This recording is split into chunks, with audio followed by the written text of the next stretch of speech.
I'm a beast at parallel parking. I'll just let you know I live in Philadelphia. My name is Patrice Banks, and I'm going to start by sharing a personal story. So 6 years ago, I was an engineer working for DuPont, and it was one of those warm summer days, kind of like today, where you can't wait to get outside to enjoy the weather. I was really unfocused at work, thinking about what I'm going to do on my lunch break. So I logged on to Facebook, was browsing around to pass the time, and I just posted this status. My car needs an oil change, but I'm going to get a mani-pedi instead. Now, I like to be silly on social media, and I thought this manicure-pedicure status was going to get some attention and probably some pretty funny comments. I didn't actually see the comments until I got back from the nail salon later that afternoon, where the guys were saying, "This is why women shouldn't drive, and you're going to be stuck on the side of the road with a blown engine."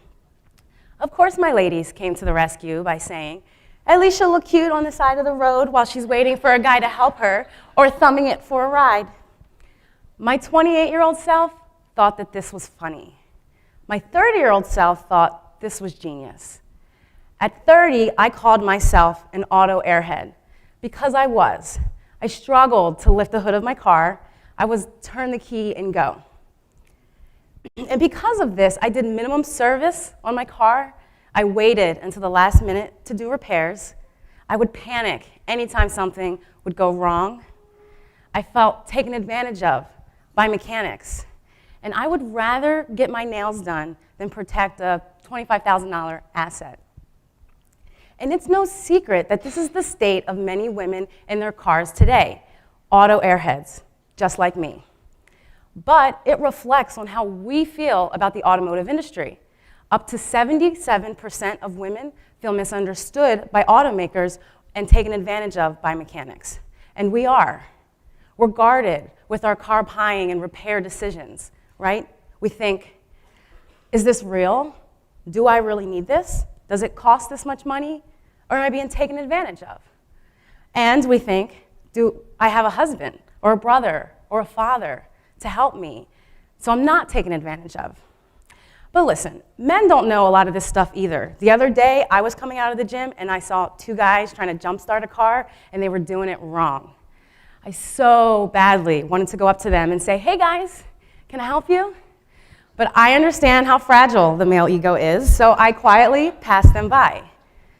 But the realization for women in their cars today is this: we're overwhelmed with simple maintenance tasks. We feel taken advantage of by mechanics, and we often make poor buying decisions with our cars. I started searching for a female mechanic to help me and to share, and surprisingly, my search came up empty. I don't need statistics to tell me what I already knew. I needed an education, and so do millions of women out there. I couldn't find a female mechanic, so I became one. And I went back to school for automotive technology and started creating a vision for a company that educates and empowers women through their cars. And who better to teach you than an auto airhead turned auto tech? And guess what, ladies? We are the #1 customer in the automotive industry. Women buy more than half of all new cars in the United States, and we influence up to 80% of car purchases. Also, did you know that 67% of auto service and maintenance work is requested by women? So, we buy more cars than men. We take our cars in for repairs more than men. And for the first time in history, a study shows that women hold more driver's licenses than men across all age groups. So that means there are more women drivers than men. Does that scare you guys? More women drivers on the road? Well, it's here. Women spend $200 billion a year on buying and repairing their cars. So why do we have this huge disconnect between women and the automotive industry? I believe it's because there are virtually no women that work in this industry.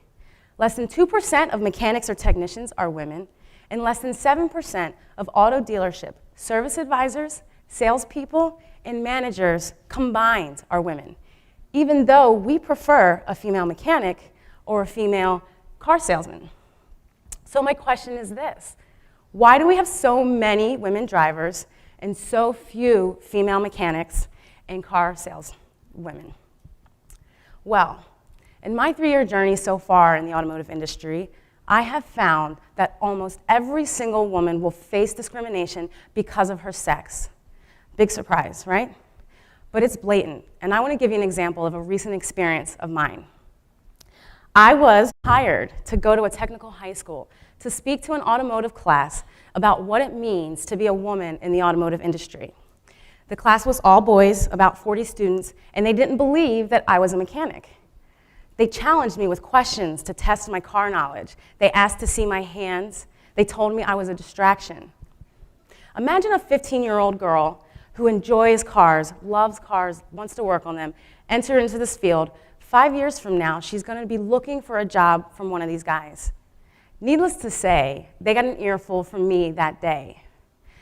But my point is, there's very little support for women in the automotive industry for career growth and development, especially in car buying and repair. Women get discouraged and frustrated. We're often the first ones to be laid off, or we drop out and go into an entirely different profession. And because of that, the industry does not reflect its number one customer. It is heavily dominated by men who may or may not be trying to understand the emotional need that drives a woman to buy a car or approve a repair service. The bottom line is this: women feel mistreated and misunderstood by this industry because there are so few women who work in it. And it is important that women are included in the entire automotive process, from concept, design, and manufacturing to sales and repair. Women should be empowered to enter this industry and given tools and support for career growth and development. So, 2 years after I could not find a female mechanic, I created Girls Auto Clinic. And Girls Auto Clinic offers automotive buying and repair services based on trust, education, inclusion, and empowerment. It is my mission to disrupt the automotive industry by catering to my number one customer, women. And I want to make history with Girls Auto Clinic, not just by creating a community of car-savvy women, but by creating opportunities for women to sit at the table in this industry across all levels, whether they want to be technicians, salespeople, managers, engineers, or CEOs, like Mary Barra of GM. So now, today, at 34, I want to reach every woman driver in the United States. Each woman who operates a car should have a good education of how her car works and how to maintain it, a mechanic that she trusts, and she should feel confident about her car buying choices. I want women to own their cars, and owning it means knowing it. Girls Auto Clinic empowers women to know their cars, no longer fear the mechanic, or panic when something goes wrong. I educate women by hosting free car care workshops where you'll learn how to take care of your car, how to talk to a mechanic, and what to do in emergency. The workshops are designed to be interactive and fun, and women leave feeling confident to handle any issues with their car that may arise. If you can't attend a workshop, or for car tips on the go, I've also written a book for women called the Girls Auto Clinic Glove Box Guide. It fits in your glove box, and you'll reference it for things like dashboard lights. What do they mean? Should I panic? Can I ignore it? Or how often am I supposed to change my oil? It's no longer 3,000 miles or every 3 months. And my personal favorite, do I really need that air filter the mechanic tells me I need every time I go in for an oil change? The glove box guide includes tires, belts, fluids, and a lot of great information. There's pictures, tips. It's going to help you save money and stay safe on the road.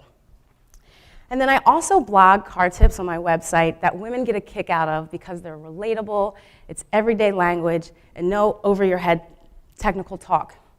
So for example, one title is Does Your Car Have Boogies? Where we talk about air filters. Another, if you think of your engine, and this is a fan favorite, think of your engine like a vagina. Can anyone tell me the main purpose of engine oil? Spit it out, anyone know?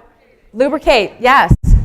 So, you don't need to understand the 4-stroke engine, but you do need to know that your engine needs oil. Your engine has fast-moving parts rubbing up and down, working hard to make your car go. What happens when you have fast-moving parts rubbing up and down with no lubrication? You ever notice when you need an oil change, your car runs a little rough, and then as soon as you get one, it's running a lot smoother, almost singing or purring? The single most important thing that you can do for your car is to get your oil changed when it's due. No low lube, no dirty lube. I also know that women feel misunderstood, mistreated, disrespected when they're buying cars.